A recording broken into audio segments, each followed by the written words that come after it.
আপনার বাড়িতে বৃদ্ধ মা বাবা রয়েছে, বা আপনার আত্মীয় স্বজনের মধ্যে বৃদ্ধ মা বাবা রয়েছে, বাতের ব্যথায়, শরীরের বিভিন্ন জয়েন্টের ব্যথা, মাজা এবং কোমর ব্যথায়, জ্বালা যন্ত্রণায় জর্জরিত, বসলে আহারে, উঠতে গেলে উহুরে, এরকম কষ্টদায়ক যন্ত্রণার মধ্যে পতিত রয়েছে, সে সমস্ত মা বাবার জন্য আজকের ভিডিও।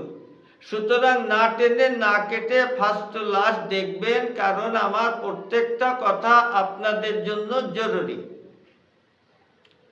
এবং এরকম গুরুত্বপূর্ণ ভিডিও পাওয়ার জন্য আমার ইউটিউব চ্যানেল মুসাফির টিভি 99 সাবস্ক্রাইব করে আমার পাশে থাকবেন।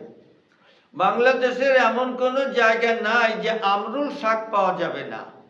আমি স্ক্রিনে ছবি দিয়ে দিব, পরিষ্কার করে ছবি দিয়ে দিলে অনায়াসে সমস্ত মানুষ আমরুল শাক চিনতে পারবেন।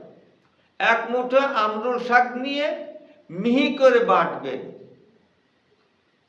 হালকা করে পানি দিবেন, বেশি ঘন না হয় বেশি পাতলা না হয়, হালকা গরম করে ব্যথা স্থানে প্রলেপ দিবেন সকাল এবং বিকাল। কতদিন দিবেন এবং কতক্ষণ প্রলেপ রাখবেন সে কথা বলার আগে ছোট্ট একটি কথা। গাছগাছালি, লতাপাতা, ফলমূলের মাধ্যমে এবং কোরআন হাদিসের আমলের আলোকে ছোট বড় মানব দেহের নারী পুরুষ গোপন রোগ সহ সকল জটিল এবং কঠিন রোগের সুচিকিৎসার সুপরামর্শ দিয়ে থাকি।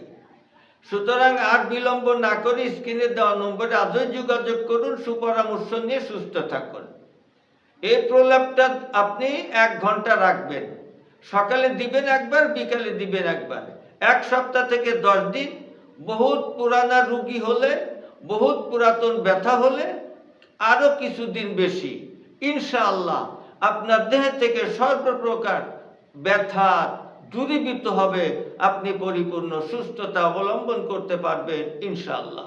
যে কোনো রোগের জন্য আয়ুর্বেদিক এবং অর্গানিক ও আসল গাছ লতাপাতার ওষুধ পাচ্ছেন আমাদের কাছে। সুস্থ থাকতে আজই অর্ডার করুন, কিংবা পরামর্শের জন্য হুজুরের সঙ্গে যোগাযোগ করুন নিচে দেওয়া নাম্বারে।